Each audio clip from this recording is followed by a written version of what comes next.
All right. Hello, everybody, and welcome to Module 3. Uh, I'm getting over a cold, so I'm a little stuffy. Hope I don't sound too funny. Um, Feel fine, but I'll sound funny. So this week we're working on the skill of close reading. So we have content to talk about. We're also working on a certain kind of skill that's important when it comes to philosophy and the humanities in general. And close reading is what it sounds like. It's taking the time to really pay attention to the text. So one of the ideas of this course is the importance of conversation, and hopefully you've enjoyed that already, and you've experienced the impact of that and can see the importance of that. Um, and that is a skill too of just finding the words for how we think about certain things and sharing that with others and listening to what they have to say. But part of what's exciting about the humanities, about literature, philosophy, plays, movies, is that they are a kind of conversation partner in themselves. They bring things to the conversation that we might not think about otherwise. And in this case, we like to think, people who teach courses like this, that there are better and worse conversation partners out there when it comes to thinking about these kinds of things. In other words, we're looking for literature, philosophy that has important things to add to a conversation on a topic. Hopefully, you felt that, experienced that with Confucius. What did Confucius add to the conversation about family versus community? Because in the end, if the Confucius text didn't add to that conversation, then what is the point of reading Confucius? So part of the idea of the syllabus is to add significant conversation partners, and you can decide for yourself if something we read is valuable or not. I think what we've collected does add a lot to the conversation. But if you don't pay close attention to what's in the text, if you don't read closely, you might miss what something has to offer. And so close reading is just the ways in which we can pay close attention.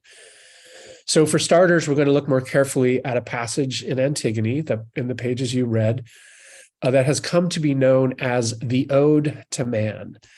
It has become a kind of freestanding poem down through the centuries, so read and appreciated even outside of the context of the play. And we're going to take a closer look at it.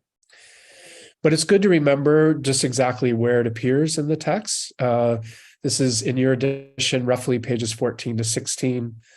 Well, not roughly, it's on 14 to 16, but roughly the lines 330 to 375.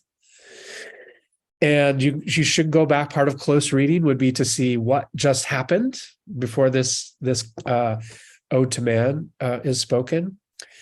But to set that for you, the Watchman has just reported to Creon that there's evidence that Polynices received some kind of burial rites. And this is exactly what Creon prohibited, right? On pain of death, no burial of Polynices or you will be put to death. So Creon's quite upset. And he demands that the watch find the culprit, or he will consider the watch itself to be somehow responsible. So Creon is out to get somebody punished for violating his edict. So the Watchman exits, and then the chorus takes center stage to deliver this poem. So two things about the chorus and how they deliver it.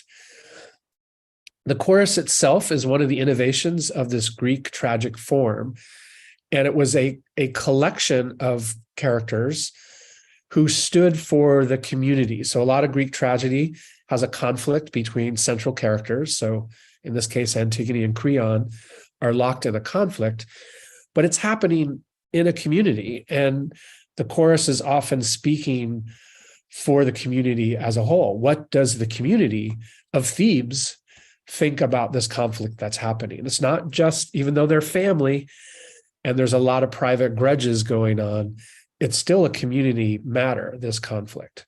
Creon's the king, he's made an edict, et cetera, et cetera. So they are a voice in the conversation of the play. And that's a little bit about the chorus. The other thing is maybe not so important to our close reading, but it's just interesting to me, a little interesting detail that if you're imagining this Greek play, to think of the chorus as a kind of almost like a song and dance moment. It was probably, we don't know a lot of these details for sure, but it was probably more of a singing kind of thing with some kind of movement, stylized movement on the stage. So that's why you have these technical terms in your text, the stasimon and the strophe, I think it's said that way, and antistrophe. So this back and forth movement and this thing being sung. So it's very stylized. So I just thought that would be interesting for you to know. So the Ode to Man itself, we're asking you to work through it in a slower and more paying closer attention on your own or with others in class. And so there's some questions below to guide your investigation.